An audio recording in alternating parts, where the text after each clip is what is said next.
Dari also announced his intention to invest in infrastructure and facilities to support the development of football in the state. This is a good development, Jidechi.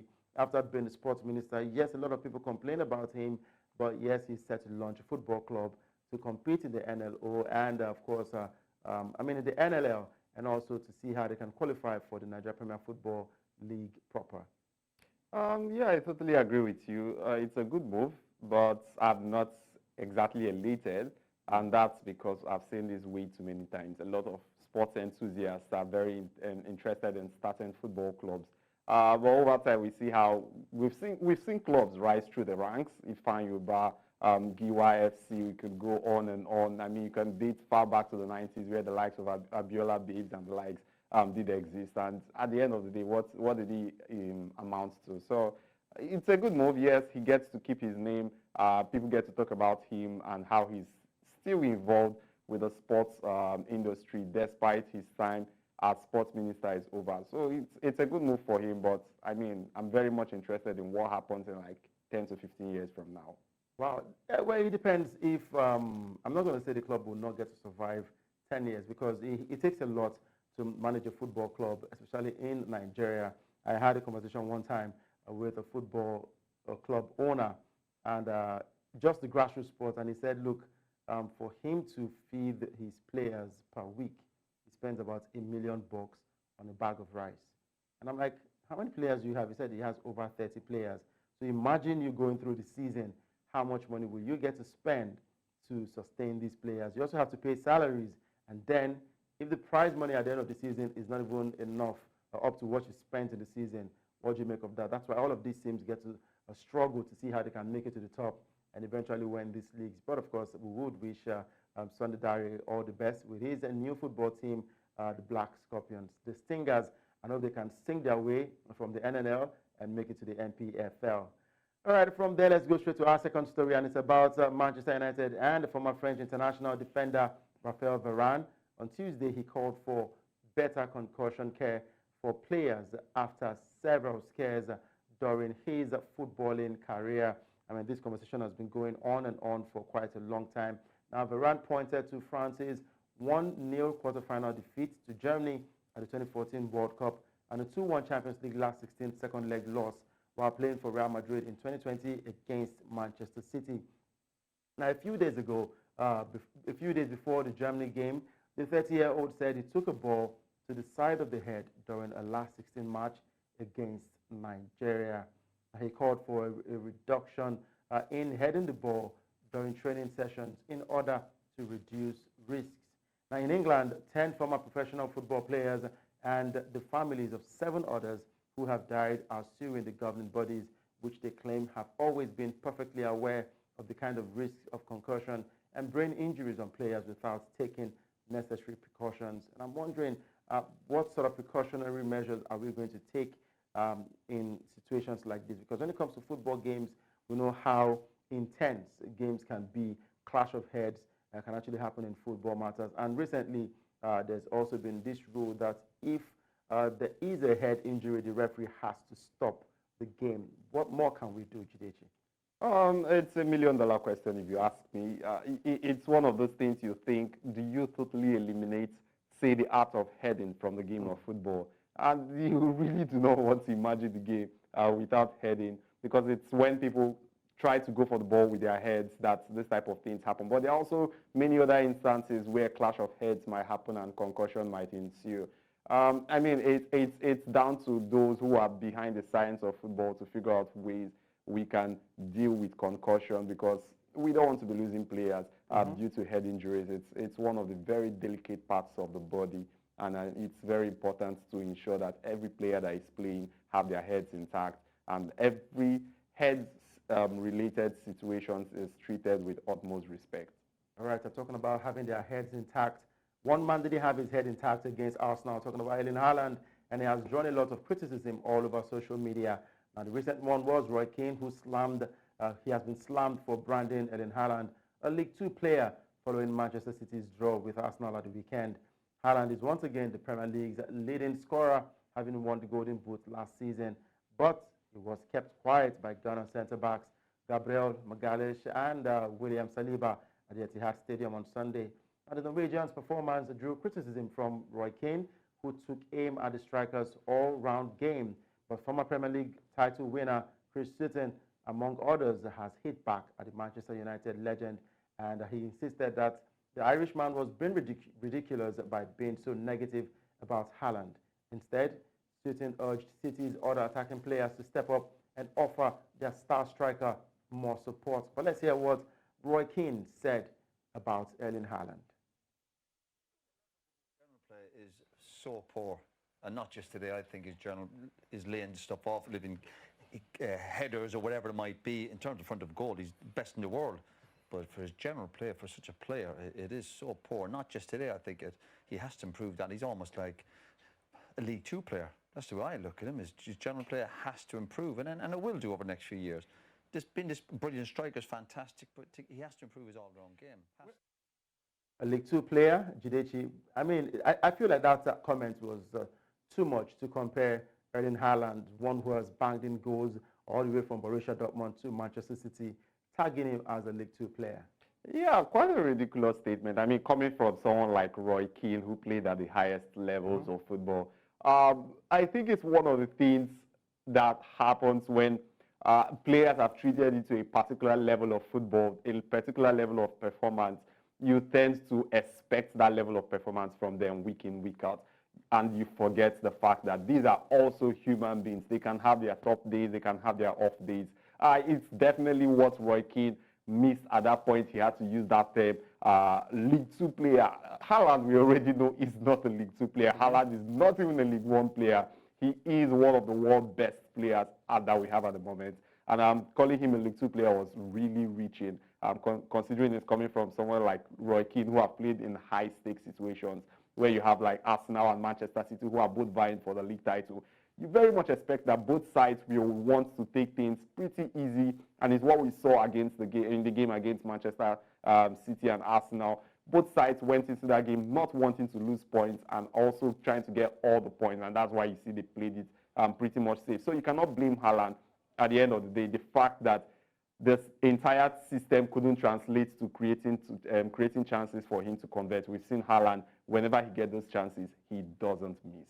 All right, and talking about him not missing, something happened at the end of the game. I mean, I would also beg to ask if it was a case of Erling Haaland being below par, talking about his performance, or the fact that the Arsenal defenders had him in their pockets, the likes of Gabriel Magalhaes and William Saliba. And after the game, we saw where Erling Haaland and William Saliba and, of course, Gabriel exchanged words. He had to take the coach, talking about Pep Guardiola, who came to separate these players, and he felt like it was going to turn into something else. But at the end of the day, they did settle. So was it a case of the Arsenal defenders clipping Haaland's wings? I mean, it also comes down to that. We talked about how Manchester City did not create enough chances for their main man to score, and also have to give credit to Arsenal for defending quite well against a top striker like Haaland. Like I mentioned earlier, a top-stake game, everything is at stake here. You lose, you go further beyond Liverpool, who are currently top of the table. It's what Arsenal went into that game with, the mindset of we cannot let this man get past us. And they did their job beautifully well. It's expected that there will be a couple of heated exchanges here and there. In games like this, we get to see this type of things where you don't get your way, you have to react some other way where you can blow off steam, and it's what we saw at the end of the game. I mean, Haaland could not, if he had scored, we would possibly have not been seeing this type of things. So it's pretty much expected when you come off from games you think you would get so much out of, and you end up being stifled enough that the only thing you can resort to is letting out your frustration through words. So it's one of those things we see in the game of football where people don't get their way here. All right, of course, moving on from there, let's go straight to Turkey, as the Fenerbahce members will decide later today whether the club will withdraw from the Turkish Super League. In March, the 19-time title winners said they would consider withdrawing from the league after the players were attacked by Trabzonspor fans. Fenerbahce won the game 3-2, and Trabzonspor fans entered the pitch, attacking security forces and then the players. Now, Tuesday's Extraordinary General Assembly meeting, members will get to vote on whether the club should withdraw. Now, the Turkish Football Federation reported 3 of Fenerbahce's players and 2 club officials to the country's professional football disciplinary board for their involvement in the fights. Now, tension started to rise when former Chelsea striker Michy Batshuayi scored an 87th-minute winner with objects thrown onto the pitch. Now, Nigerian winger, of course, Bright Oshai Samuel, who used to play for Blackpool and Queen's Park Rangers, knocked one pitch invader to the ground while Batshuayi aimed a kick at another. Now, FIFA President Gianni Infantino said the incidents were quite and absolutely unacceptable. I mean, the football game turned into a feast of fury, Mortal Kombat, and Tekken, where these players expressed their acrobatic qualities and, of course, their fighting skills. It is not a good sign I want to see in the world of football. But then, is it enough for Fenerbahce to want to pull out of the Turkish league? And they also reported that nothing has been said, nothing has been done, no decision has been made so far by the governing body right there in Turkey. I would call it a step too far. I've followed this from the moment it happened up till when I think yesterday I saw a report about Osai Samuel is possibly going to be getting some sanctions. And I really do wonder why this is the move the Turkish Football Federation is taking. Trabzonspor's fans, rather, tongue twister there, yeah. Their fans actually are the ones that should be getting the most end of the sanctions. It's quite ridiculous that you're going to face the team that was attacked. And I think it's a good move, not exactly a good move, but somehow to twist the arm of the federation to see things in a different light, because I don't understand why Fenerbahce are all on the receiving end of the stick right here. They really are not the instigators of this, and there is no reason why they should be receiving the sanctions that they are possibly going to be receiving within the next couple of weeks. Now, in terms of sanctions, let me put you on the hot spot now. Imagine you are FIFA president, UEFA president. What sanction is enough for airing club sides and their fans? Because we keep talking about points deduction, banning a few of the fans from attending games, or rather giving some of them entire stadium ban, just play at a neutral venue. But what ban, what sanction do you think is enough that will be meted out and justice will be truly served? To be very honest, nothing is ever enough. But I think the sanction where you deprive the fans, erring fans, of getting to watch their team play is pretty fair, I would say, because it somehow affects everybody. The club do not get to raise revenue from their fan base. The fans do not get to see their clubs firsthand. And I think it kind of affects everybody at the end of the day. Give at least an elongated a ban on the club and their fan base, and perhaps some point deductions here and there. They get to feel it. I think, to be very honest, it's perhaps the most fair sanction that any club could receive right now in terms of fan encroachment and violence. I really cannot think of any other thing, except you really do not want the club to exist anymore, and then maybe you could go all out and say total ban, no more football for you. But I don't think that's the way to go. All right, and a couple of other people are saying having major point deduction is enough. Then when they have about 6 to 9 points deducted, then they would learn their lessons, especially if they're on the verge of winning the title or on the verge of being relegated from whichever league that they get to play their football. All right, our last story is on England's all-rounder, Ben Stokes. He has asked not to be considered for selection for this summer's T20 World Cup to focus on his fitness. Now, Stokes says he wants to use the break to ensure he can be the all-rounder he wants to be across all formats. He had knee surgery over the winter and bowled just 5 overs during the recent 5-test series in India. The England test captain, who is 32, has already opted out of the Indian Premier League, which began last month. England are also defending champions in the T20 World Cup, which takes place in the West Indies and the United States in June. That tournament is followed by a home test series for England against the West Indies and Sri Lanka before a T20 and one-day series against Australia in September. All right, that wraps up our top 5 stories, and we'll go on a quick break. We'll return. Of course, there's still a whole lot more to talk about right here on the show and the game on News Central. Let's look at the table and compare the top 10 and, of course, the bottom 10 in the EPL. Of course, we know that Liverpool are currently top of the EPL, courtesy their win over the weekend, and Arsenal's draw with Manchester City. Now, there you have it. Liverpool on 67 points. Arsenal second place with 65 points. Manchester City with 64 points. Aston Villa on 59 points in the fourth position. Tottenham Hotspur 56 points in the fifth position. And Manchester United 48 points in the sixth position.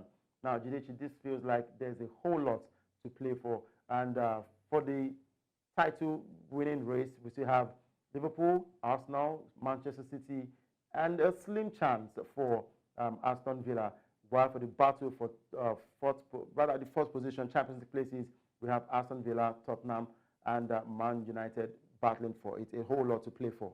Yeah, definitely a whole lot to play for. I think we would be lying to ourselves if we include Aston Villa in that title race. Let's be serious here. We saw Newcastle United come as even better than Aston Villa doing this season. They did better than that last season, and somehow where did it end? So let's be serious. Aston Villa are fighting for Champions League places, and let's just leave it at Manchester City, Arsenal, and Liverpool. But yes, it's a title that goes down the wire this season. It's already looking like that kind of season where we'll be having three teams fighting for the league title. And I'm hoping this can be a repeat of perhaps say the 2012 season, where we were not even sure of who was going to win the league title on the final day of the season. I'm hoping, very much hoping that it's that kind of season. Aston Villa doing really, really great for themselves this season, considering where they found themselves so far so good. And Unai Emery doing a great job at the club. Tottenham Hotspur perhaps not as great as they would have hoped it to be, but they find themselves in contention for Champions League places, and perhaps they can also go back to the Europa League where they've been this season. So it's been a great season for all of them. Let's not talk about Manchester United. I mean, I don't even expect them to finish in that sixth position. Okay. Now let's look at these teams now. Starting off with Liverpool, table toppers. With a lot of injury worries that they've had this season, especially in 2024, and with the sad news that Jurgen Klopp will get to leave at the end of the season, do you think it is a case of Liverpool wanting to win the league, all for Jurgen Klopp and the fans? Because if he leaves, there are rumors that a couple of other players will get to leave the club with Jurgen Klopp. Well, do I think Jurgen Klopp will leave the league, leave Liverpool? I actually think there's so much truth in that. I mean, there's a conspiracy theory that he's all doing this just to get his players to give him an emotional title. And it's very possible. Klopp seemed like that kind of manager that could put that off. But I do think that this is his last season, and perhaps makes it even more difficult for the likes of Liverpool and Arsenal, who are also trying to win the league. Liverpool and Manchester City, rather, and Arsenal, who are also trying to win the league. Liverpool doing so well. Last season we saw they were really a shadow of themselves, and considering how far they've come this season, I don't think that anything is going to stop them at this point, not even injured players. Whatever it is, I do think that Liverpool are going to try and go all the way. I'm not exactly saying they would win the title, but I think they stand a better chance than even Manchester City this year. I think the league title is actually between Arsenal and Liverpool. Perhaps when they win it might actually change the mindset of those that might want to leave because the manager is leaving. But first thing first, win the league title, and then the future of Liverpool will be certain. Right, and talking about winning the league title, if you do not have the team to go along the way, to go the distance, then you will fall apart. It's not about spending so much money.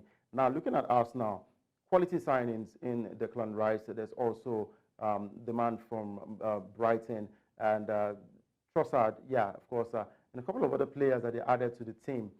Would you say that's what has been the turnaround for Arsenal this season, especially the signing of Declan Rice?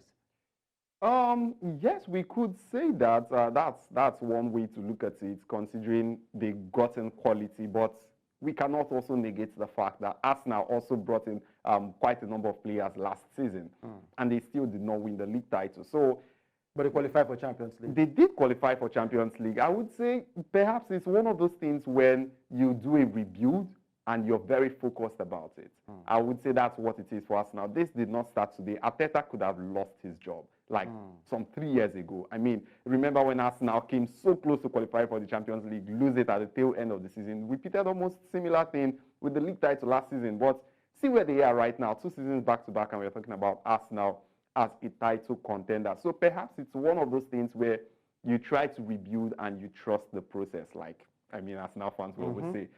So somehow, they've trusted the process and it's beginning to pay off for them. So I wouldn't really boil it down to the fact that they are bringing in quality players. Yes, it obviously is part of it, but it's one of the things when you actually pay attention to trying to build your club to become a formidable club side. And that's what we're seeing with Chelsea. Today they might be the laughing stock, but eventually you cannot dispute the fact that Chelsea will be a formidable side in some 3-4 years' time. That is what is happening with Arsenal, and it's very fair to consider them as title contenders. Perhaps this continues. Trust me, Arsenal are getting the league title. If it's not this season, perhaps within the next 2 seasons. You know, when you talk about comparing trusting the process and looking at Chelsea, I'm sure Arsenal fans will be like, no, do not compare, because they never found themselves swimming between 9, 10, and 11, right? Because they tried to struggle to at least qualify for the Europa League or not even make it at all for any of these competitions. Now, looking at Chelsea, if you look at the table, they are not even in the top 10 of the EPL. They are currently on the 11th position on the EPL title, and it is quite a sad one because the Chelsea fans are raging, saying that the club owners should leave football to those who know how to run football in the club. Now, with that, let's look at the bottom 6 of the EPL and look at those teams struggling to survive in the EPL. It looks like it's all done and dusted for Sheffield United because they are currently bottom of the EPL with 15 points. Burnley come with in 18 points, and they are 19th on the table. Now, Luton Town, 22 points. They are 18th on the table. Nottingham Forest, Everton, and Brentford. All these teams are struggling in the relegation zone, but it looks like it's all done and dusted for Sheffield United and maybe Burnley, but a slim chance for Luton and Nottingham Forest. Yeah, I mean, when it comes to these conversations, I'm always sentimental about one thing: the teams with Nigerian players on their ranks. That is my only concern. Sure. Once it comes to relegation battles and the Premier League, I'm very concerned about Luton Town. Maybe not too concerned about Luton Town, but very much Nottingham Forest. I don't want to see Taiwo Awoniyi go to the lower ranks of the Nigerian League, the Premier League. Yeah, so I'm very concerned about the Nigerian players. And left to me, I would say, please, Nottingham Forest and Luton Town, fix yourselves. And it's also one of the reasons why I was very excited when Alex Iwobi left Everton, so that I don't have to think about Everton anymore. So this season, I'm very much interested in seeing Everton go down. I really do not care about them. They have no Nigerian players on their ranks anymore. So, yes, definitely for Sheffield United, it looks done and dusted. It's one of those things we talk about the Premier League. It's not about coming up. It's about how are you going to survive the Premier League? And we've already seen that of the 3 teams that came up to the Premier League this season, it's very likely that all 3 are even going to go at this point. So it's one of those things. It's not about jubilating that you're up to where the big boys play. Can you stay where the big boys are? Can you stay where the big boys are? Well, we'll find out in a couple of months' time, and we'll know the teams that will surely be relegated from the